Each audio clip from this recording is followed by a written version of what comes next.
ఆత్మబంధువులకు నమస్కారము. నేను మీ సూర్యదత్త స్వామి. మిత్రులారా, మన దైనందిన జీవితంలో ఎదురయ్యే ఎన్నో అనుభవాలను సుఖ దుఃఖ, శుభ అశుభ, జయ అపజయ, లాభ నష్టాలుగా మనం గమనిస్తూ ఉంటాం.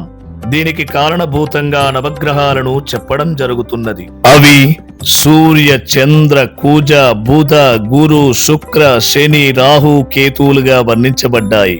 ఈ గ్రహముల ప్రాధాన్యత మన జాతకములో శుభ అశుభ స్థితిని బట్టి కొన్ని అనుభవంలోకి వస్తూ ఉంటాయి. అందులో ముఖ్యమైన కొన్ని కారకత్వాలు: సూర్యుడు పితృదేవతలు ఆత్మకారకుడుగా, చంద్రుడు మనస్సు మాతృకారకుడుగా, కుజుడు రుణరోగ శత్రు సోదర సోదరి భూమికారకుడుగా, బుధుడు బుద్ధి మేధోశక్తి కారకుడుగా, దేవతల గురువు అనబడే బృహస్పతి సంతాన శుభ దైవ కారకుడుగా, శుక్రాచార్యుడు వివాహ దాంపత్య కారకుడుగా, శని ఆయుష్ కర్మ కారకుడుగా, రాహు నేత్ర కేతువు భక్తి జ్ఞాన, ఈ రెండు సర్పగ్రహములుగా ఇలా నవగ్రహాలను వివిధ శాస్త్రాలలో వివరించడం జరిగింది. కాని జనులందరి నోట వినబడే మాట, నాకు గురుబలం ఉందా లేదా, నేను ఇల్లు కట్టాలి, పెళ్లి చేయాలి, ఏదేని శుభకార్యం చేయాలి అన్న ధోరణిలో అడుగుతారు. అలాగే నాకేమైనా శని ప్రభావం ఉందా అని కూడా ప్రశ్నిస్తారు. మరి నవగ్రహాలలో శని గురువుల ప్రభావం మనపై ఇంతగా ముద్ర వేసుకున్నది. అసలు గురువు అంటే ఏమిటి, శని అంటే ఏమిటి? నవగ్రహాలలో చెప్పబడిన బృహస్పతి బలం ఉంటేనే శుభాలు జరుగుతాయా, లేదా ఇంకా ఎవరైనా గురువులు ఉన్నారా?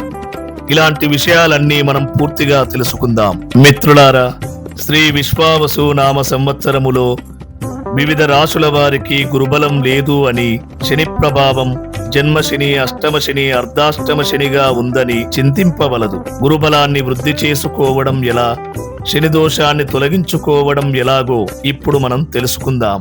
గురువంటే ఓం గురు బ్రహ్మ గురు విష్ణు గురుర్దేవో మహేశ్వర గురు సాక్షాత్ పరబ్రహ్మ తస్మై శ్రీ గురవే నమః.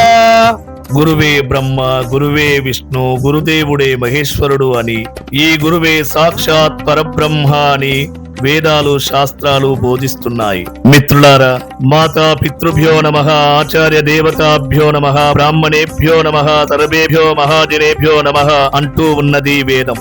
అనగా మాతా పితరులు మన తొలి గురువులు, విద్యలు నేర్పే ఆచార్యులు మన మలి గురువులు. అలాగే కులదేవతలు పితృదేవతలు గురువులే, మనం ఉపాసించే ఇష్టదేవతలు కూడా గురువులే. మనకు గురువు యొక్క స్వరూపాన్ని తెలిపేవారు గురువులే. ఇక సాంప్రదాయ ఆచారాన్ని అనుసరించి ద్వైత అద్వైత విశిష్టాద్వైత అచల పరిపూర్ణ ప్రబోధకులు గురువులే. మన హిందూ సనాతన ధర్మాన్ని కాపాడేవారు గురువులే. మరి ఇలాంటి గురువులను సేవించి మనం గురుబలాన్ని పెంపొందించుకోవాలి. ఇలాంటి గురువులను సేవించడం వలన మనకు గురుబలం కలుగుతుంది. తద్వారా శుభ సుఖ సంతోషాలు కలుగుతాయి.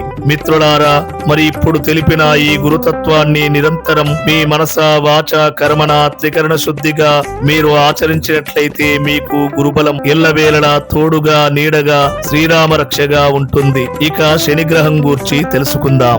మిత్రులారా, శనిదేవుడు కర్మయోగి. ఈయన ఆయుష్యకారకుడు. ఒక జన్మలో చేసిన కర్మలను మరొక జన్మలో అనుభవింపజేస్తూ ఉంటాడు. ఈ కర్మలు పుణ్య పాపములుగా ఉంటాయి. వీటినే సంచిత ప్రారబ్ధ కర్మలు అంటారు. పుణ్యకర్మలు వచ్చినప్పుడు పేరు ప్రతిష్టలు, ధనము ధాన్యము ఖ్యాతి శుభము లాభము కలుగుతాయి. పాపకర్మలు వచ్చినప్పుడు కష్టము నష్టము దుఃఖము అశుభము అపఖ్యాతి కలుగుతాయి. కీడించి మేలించడమే శనిదేవుని యొక్క లక్షణము. ఇలా భక్తి మార్గం వైపు నడిపించడమే శని ముఖ్యోద్దేశము. కావున మనం చేసిన కర్మల వలన మంచి చెడు విషయ విచక్షణ కలుగుతాయి. దీని వలన వివేకం ఏర్పడుతుంది. వివేకం జ్ఞానాన్ని ప్రసాదిస్తుంది.